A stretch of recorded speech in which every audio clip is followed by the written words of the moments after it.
لا حول ولا قوة إلا بالله العلي العظيم. أعوذ بالله من الشيطان اللعين الرجيم. بسم الله الرحمن الرحيم. قال رسول الله صلى الله عليه وآله وسلم: اللهم أهله علينا بالأمن والإيمان والسلامة والإسلام والعاقبة المجللة والدفاع الإسقام والعون على الصلاة والصيام والقيام وتلاوة القرآن. پیغمبر اسلام جب ماہ رمضان کا چاند دیکھتے تھے تو یہ دعا کرتے تھے کہ میرے پروردگار اس مہینے کو ہمارے لیے بہترین مہینہ قرار دے، امن کا مہینہ، سکون کا مہینہ، کہ جس میں ہم تیری عبادت کر سکیں. کچھ ایسی دعائیں ہیں کہ جو پیغمبر نے اس مہینے کے چاند کو دیکھنے کے بعد کی ہیں.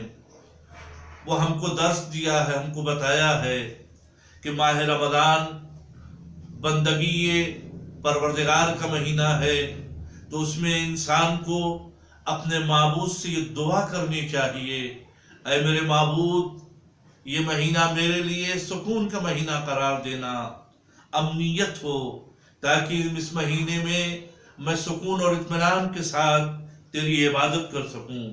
اس لیے کہ تاریخ میں ایسے بہت سے مواقع آئے ہیں کہ انسان کبھی طوفان، کبھی سیلاب، کبھی عذاب، کبھی دوسری مشکلات میں گرفتار رہا، جس کی وجہ سے اس کا ذہن تشویش میں رہا. وہ اس طریقے سے عبادت نہ کر سکا جیسے عبادت کرنا چاہیے تھا.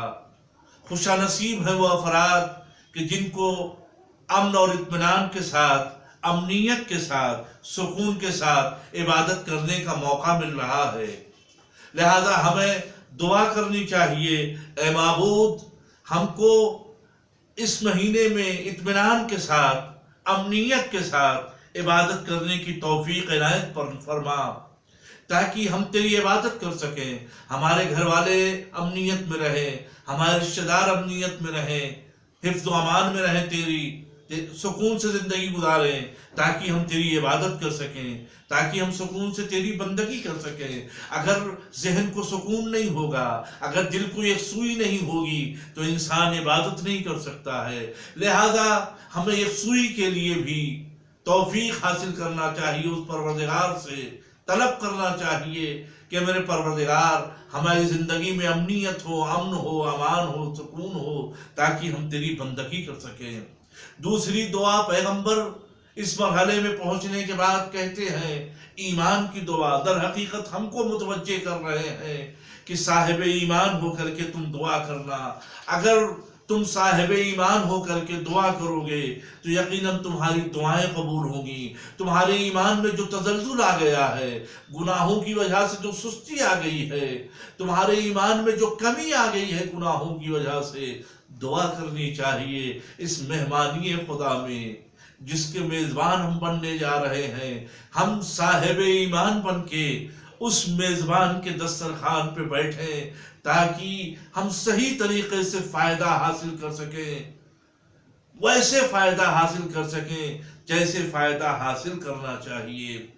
اور اس کے بعد اس مہینے میں ہمیں دعا کرنی چاہیے سلامتی کی. سلامتی صرف جسم کی سلامتی نہیں ہے، بلکہ روح کی سلامتی کی دعا کرنی چاہیے.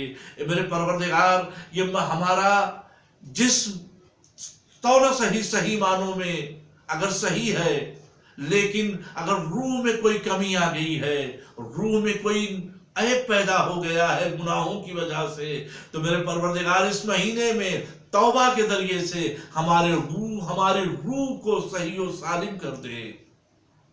انسان سال بھر اپنے